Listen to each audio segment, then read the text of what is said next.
kind of like a tankier mage. Yeah. And you can imagine the alley-oop that's going to happen here with the Zushin and the Jawhead. This needs to be a glue and a Moskov maybe. There's a is. Moskov. Falcons, yeah, I think they have to get the glue here. Yeah, something that's going to survive through the Madang when you get caught out. There it is, right on the arrangement as well. Yeah. So is it gonna be? Is it gonna be? Come on. Come on! No! No. Oh. I hate you, Sasuke. You and the rest of the world. Come on, man! I mean, this was the common duo, right? The Suyo Jawhead and all that. Yeah, Brigida, I appreciate you being the voice of reason so much. I will be the voice of, I wish we got Lance Carl. I wish. Everyone does, right? Yeah, but yes, Suyo, Jawhead together. Team Liquid going a little bit more standard here. Although the Jawhead is a little bit of a swerve of surprise, but Liquid Stampede can definitely come online here. While Falcons, they'll have to play this a little bit more counter-punchy. They might not be able to fight well up until past the 8th minute. It's like regular season vibes for me for TLPH. Even the picks are very regular season, and they're going what they know here, Rick. Yep. This is a comfort for JP, by the way, in case y'all forgot. So that's right. Let's see how they set the tempo later on. Let's see how they play with comfort here in the Land of Dawn for game number 3 of Falcons and TL. Comfort is out of the question. You gotta do what you gotta do to get into the game, and Falcons have yet to score. Welcome to game number 3. 1 win away from match point. The cavalry sits. My name is Leo, here with Ingan and Brigida. You heard her dulcet tones during the draft. Ingan, how do you feel about this? Were you also looking for that Lancelot? I was looking, of course, for the Lancelot of Carl TZ, but again, if Suyo's a better pick for them, then why not? And I do agree actually with Renmar in terms of their picks in the draft. Team Falcons sort of reactive, and this could also translate in their gameplay, especially if TLPH is on the driver's seat. A lot of pressure here on the Filipino sniper down bottom. JP covering his behind. Brigida, Suyo came out here for Carl TZ instead of the Lancelot. I'm going to drill down on that. How do you feel about it going into the Farsa? It's the first time we're seeing Carl TZ on the Suyo again after quite some time, and honestly, it feels like one of the more comfortable picks for Carl TZ, especially considering the hero pool that he's been showing us recently. But I'm a bit concerned about how he's gonna position himself well enough in front of a Baksha and a Glue. So if you're asking about the Farsa and his capabilities to reach this hero, then they'll probably have to rely on someone else, and then just him following up with the damage. I hate how it's not even reaching the Farsa that's the problem. It's going through the possible bodyguards. Here he is, looking for a target in Marco. Understands that it's not quite the best target to go for just yet. The backup hasn't followed through. First turtle spawning in the upper quarter, and it looks like Falcons is there first. Yeah, you know, prior to the matchup of Onyx, their last series, Suyo has a really bad record in the playoffs. So let's see if alongside King Kong, Carl TZ can turn the tides for this hero. All right, turtle started up by JP and Carl TZ. Ogwin check in range. JP going man-to-man defense. 1/4, 1/5. Let's see if Kyle TZ will be able to reach it, as Carl will still secure the turtle. But there's the clapback from Falcons, gonna bring down Carl TZ. They went in even as Kyle TZ goes in with a weak shadow kill to bring down JP. Yep, great decision from Team Falcons. They decided to go in for the fight, and knowing that there can be additional damage from Super Marco since the SOD did connect, they willingly took that fight despite everything that we've mentioned regarding the draft and despite the timings. So this is a clear advantage that Team Falcons has already acquired. Big win for the Big Birds. Get more with BPI. 1250 diamonds on the line in case you register, you join Vibe. It's a chance to take home some goodies in case you haven't gotten the skins just yet. Ogwin check in range. That's a feathered airstrike by few. And again, these are the ugly problems that TLPH have to face. It's going through these frontliners. You know, similar to what Team Falcons pulled off in game number 2, especially towards the early to the mid game, is the pressure on the mid lane. Again, they don't want Sanji to be as comfortable as possible to eventually scale up with the Zushin, because eventually if Zushin left unchecked, it could spell disaster for Team Falcons. Yeah, and Ogwen's doing a great job in checking everyone though. Oh, Spear of Destruction also connects on to Carl TZ as they bring him down. Next target might be JP here.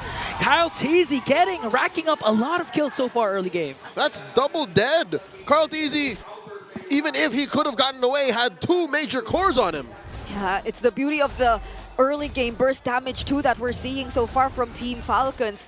Team Liquid Philippines, it feels like they have to build up on that damage, and now they have to chase after what Team Falcons has already established in terms of the lead. This is a Hayabusa on a 3-0, 4 minutes into the game, so you know that they're just going to be very confident in terms of taking the fights. You're worried about Kyle, I'm worried about Super Marco. He's making mucho dinero. He's been left down bottom and he can join fights anytime. Sanford goes in with a beautiful combo there to stun out Few.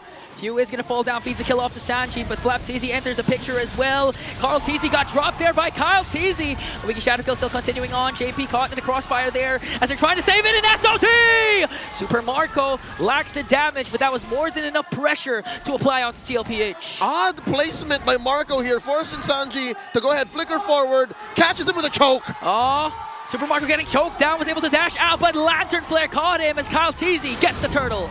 In exchange for the turtle and potentially the purple buff, they're still gonna go for it, but JP saves it long enough. We saw the Sansan duo in action earlier, going for that pickoff, but what they failed to take into account were the other members of Team Liquid Philippines left behind. Things aren't looking too good for karltzy now on a 0-3. We did mention how difficult it might be for a Suyo to do much in this game, but I didn't expect him to go 0-3, 5 minutes in. Looking at the items, the sheer definition of chop suey. karltzy struggling. Yeah. Yes. There's so much that has to be done for them to come back in this game, especially with how flaptz is just able to make his presence be felt. KyleTzy again enters and catches Oheb. It wasn't enough for tlph to share the damage, immediately got bursted down. How would you respond to that? It came from out of nowhere. It didn't look like a real fight was going to break out. They just really wanted Oheb. And it feels like they've completely shut down whatever threat this pickoff-centric lineup, or at least in the early game, could deliver. JP is struggling to find the targets, and who can he rely on for the damage if they're this much behind? I'll do you one better. 6 minutes elapsed, not a single ejector that led to a good play. Yeah, not even a defensive one, you might say. You've been saying this all season 14. Oh, wait a minute. Sanford spots out KyleTzy, even goes in once again. The fist bump was there to stun out KyleTzy and brought enough space for Oheb to take down the turret down bottom. Okay. Wait, there's one! Here's the ejector, but is that the right target? Ogwin quite tanky. Now KyleTzy jumps in once again, paired up with flaptz. They're able to burst down the MVP again. 0-2-0 start for Oheb, and now flaptz latches on to Sanji. Beautiful combo there from Sanford, but KyleTzy though one more hit away, and he's gonna get taken down. Super Marco SOD! Sanji was able to escape, but not for long as Super Marco dishing out the damage. JP falls. It's gone sideways for the cavalry as Falcons continue to bear down on him. Super Marco never misses. What is that, 100% on the SOD right now? Man, if you're gonna count yesterday's series, that's still 100% from Super Marco with his Moscow 3-1-2 start. Yep, Team Liquid Philippines, they're clearly struggling in terms of how they're able to layer their skills, in terms of how they're able to carry out a sequence that's favorable for them. Whether it be on Sanford trying to anticipate KyleTzy earlier in that lower bush, they were unsuccessful in doing so, and now here's another team fight. Here's the spread from flaptz. KyleTzy jumps in. But wait a minute, he's going to enter again. SOD is going to connect the first man down here. Still no one as JP falls down. karltzy might be next, one more hit away. But tlph trying to counter out as he brings down Ogwin. Sanji enters the picture for the Crimson Beacon and Lantern Flare. But Super Marco with a Spear of Misery to track him down. KyleTzy enters the picture again. Sanji got caught in the crossfire. flaptz might be able to bring him down. And 2 members down for Liquid. And they're still going. 40. Got Flap on him. Can they continue? Oh, flaptz still holding on to Sanford, and now he latches off, and the clash will end here. To think that we saw probably one of the cleanest games from Team Liquid Philippines earlier. Now it feels like Falcons, it it wasn't too reactive of them after all. Oh, JP with the unstoppable force on the Kyle. Ogwin to the rescue. Now Ogwin with a stun. Sanford with a beautiful combo. Is the damage there though? Uigi Shadow Kill was casted right on time to help Super Marco with the SOD. And now he's giving out the damage onto JP. JP has to back off. OM desperately trying to dish out the Death Sonatas, but the damage is still not there for TLPH. And still, Marco never misses. Maybe we should start calling him the Philip. What were you going to say? In Season 14, I kept saying... You kept saying that you don't want the Jawhead to be, you know, at the ending or had a bad start because it's going to be hard for them. Or to be on the defense. On the defense, and yeah. that's exactly where Liquid is, despite it being just 8,000 gold lead. Bring it up. Can Liquid come back from this way? What's that angle looking like?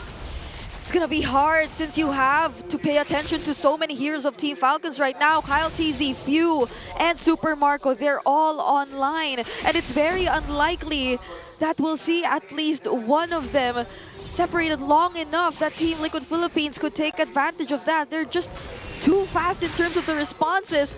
And just when we thought it was just pure reactions being forced out of Team Falcons, it wasn't after all. And not to mention, you have two tanky frontliners also for the side of Team Falcons who have yet to die. Here comes the ejector play that can turn the tides around, but Team Falcons still being able to dish out the damage. Again, Kyle TG jumps in, and Super Marco as well with an SOD. Gonna bring down Sanji, 3 fallen, make it 4. Super Marco wants to chase after Sanford in a double for Super Mak. 4 down! Not a single clap back from Liquid. Ballooning up to 5,000 gold plus a Lord. Falcons are here. And I'm not so sure about that call. Taking on flapTZ, knowing fully well that the other members of Team Falcons are just within the area and that they won't have enough burst damage just yet. Close call for Oheb as well. But that's aside the fact that Super Marco also came in.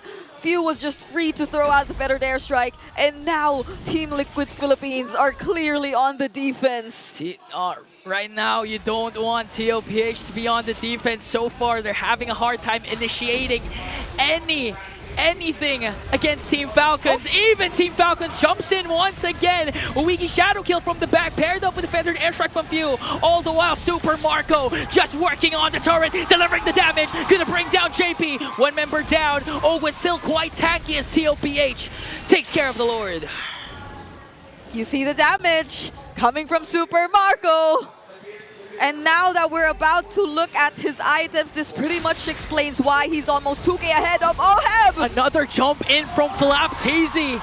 Sanford got caught there. SOD casted right on time as Team Falcons focuses on the top lane. Whether it be from lane to lane, whether it be across the map or literally point blank right in front of you, Marco never misses the SOD.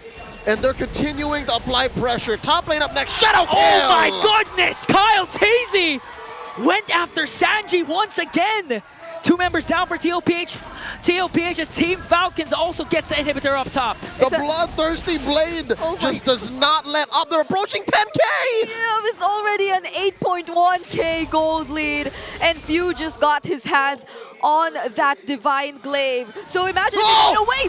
Oh, a throw onto Super Marco. They catch him, but a quick response from Team Falcons. Super Marco stays alive. The bulletproof still here. Kyle TZ delivers the weak Shadow Kill to bring down JP. Sanford is gone as well. flapTZ working on Oheb, and they take down Carl TZ. A double for Marco. He missed, but he never misses. A forward flicker to take down the young goat. Look, folks, he did not rock Purify. He survived that engagement with a flicker. And he had the wind of nature too. So he was able to survive the damage from TLPH! There's the engage. Kyle TZ again jumps in with Shadow as they take down Inhibitor in the middle lane. But TLPH fortunately will be able to clear out the minions. A bare base, an open field for the Stallions to think about what went wrong. Ingan, you said, at this point in the game, Liquid does not want to be on the back foot. They don't want to be in the defense. I'll tell you now, at minute 1, they didn't want that. The game started. As soon as they began the draft, they did not want that. As soon as they locked in that Jawhead. It's hard. I mean, you saw JP, all his ejectors are defensive, are reactive. And in the rare cases that he wants to be proactive, it's flapTZ or Ogwin that he manages to throw. Conceal play already committed by Team Liquid Philippines, but there's an answer from Team Falcons. Here comes Ogwin with Shield Unity. keeping tlph at bay because there's a major objective up for grabs. Lord is up. Now that they've already used up the conceal, they'll have to find other ways to go around this, but it's gonna be very difficult, especially for Carl TZ. He's still pretty much behind, although they already might want to take this on. Ogwen from the back, and they latch on to JP. A mega kill coming in from Flap TZ. One member down. Team Falcons, do they go for the extra engage? Few chasing after the members of tlph. Cast the feathered airstrike. Marco with the SOD again as Kyle TZ gets the Lord, but he shut him down. Is this enough time for tlph? Because their base, there are minions for Team Falcons, and tlph will clear it out. A slight miscalculation by Falcons. They thought they could go, but another chance at ending the game here. Oh, Sanford and Kyle TZ single-handedly pushing them out. Liquid lives another day. Yeah, but JP's so heavily punished in this game. He can barely look for a setup for Team Liquid. There's almost no one within reach that he could toss towards the members of Team Liquid Philippines. Fortunately, they're able to buy enough time. We're already approaching 15 minutes. So OHEB definitely, probably at least is lacking just one more item. The trade onto Super Marco bought enough time for Team Liquid Philippines to take care of the Lord in the middle lane without any pressure for the side of Team Falcons. But it was all part of the plan of Team Falcons to go for a sacrificial play, secure the Lord. But fortunately for the Cavalry, they were able to get not just one, but two bodies of Team Falcons. And a majority of that is held in weight by Marco. You take out Marco, you have half the problem solved. In comes Ogwin. Kyle TZ coming in, shadow kill! And also Wiggy shadow kill to be able to keep tlph at bay, but the clear of tlph is just too much. OHEB being able to dish out the damage, and you can clearly see tlph slowly scaling up. What was that? Kyle TZ, we've seen him do this multiple times in this game, but that was the first time we saw it lead to really nothing. I mean, they were prepared. Again, the threat of an ejector, and at the same time Sanford being able to have his flicker and the combo from the Badang can turn the tides for them. For sure, Ogwin knows that because he's been doing that with the Badang. Yeah, but this is going to be tricky though. Team Falcons, Flap and Ogwen have already picked up their immortalities 15 minutes into this game. So they were already winning pretty much most of the fights that were taking place. But now they can afford to go a little more aggressive since they already have those items within their builds. But they also have to consider that, yes, Team Liquid Philippines, they are gradually scaling, and there will be definitely some opportunities for them considering that the lead is slowly shrinking, now down to 5K in favor of Team Falcons. Falcons is still in control, that much we know. The map is blue, Liquid, the amount of space that they can play with, very limited. I'm wondering, who is building anti-heal? Where is it right now? Because Flap, #1 on top of the charts in damage taken, and he's died a record 0 times. I think they have to deal with him first, and then maybe we can talk. Maybe we can find a comeback angle. Yeah, but it does seem like Sanji's the one who tries to go for either Few or Super Marco. He puts himself out there. He actually tries to disrupt so much of the backlines, and that's a huge responsibility if you're Sanji. You want to do so many things at once, being the Jushin of this lineup. So much weight on the shoulders of the lone stallion. Sometimes it always comes down to him to do the job. In game 2, he did just that, took down Marco alone, but now he needs help. OHEB and Carl TZ, not a single C halberd between them. Yeah, and that help could start from JP or either Sanford. One good setup on the proper targets. Could spell disaster for Team Falcons, but this could be a potential play for the Cavalry. We saw in game #2, Sanji was able to solo kill Super Marco. That set the tone for the game. Could they do it here again? All right. 3 members of Liquid moving up. The conceal by JP. They walk into him! Few goes in with a feathered airstrike, and they burst down Sanford immediately. Kyle TZ quite low here. He has to back off. They set their eyes onto JP. He still has his immortality as tlph has to back off. Was that an ambush or an unfortunate encounter? It was something similar to what happened with Sanji and Marco in game #1. He just waited for the Curse of Crow and bursted everyone right in front of him. And Team Liquid Philippines definitely had to go back because they had to take into account Super Marco and the potential split. So with an exposed base, this is going to be a difficult defense. That's painful. Now Liquid knows how it feels for them to walk into a random bush and get blasted. They did it in game number 2, and now Team Falcons again with the clapback. Lord is on their side, 5k gold lead. tlph has 5 members to defend, but is this gonna be enough for the Cavalry? All right, Lord marching up. Amazing synchronization by Falcons. 3 waves coming through, and the fight breaks out. There's the ultimate Wiki Shadow kill and feathered airstrike. JP was able to throw out Ogwen, but there's the Revitalize coming in from the Master. flapTZ latches onto Sanford. Super Marco jumps in and locks on the base, and Team Falcons finally a win. In the clash of Titans.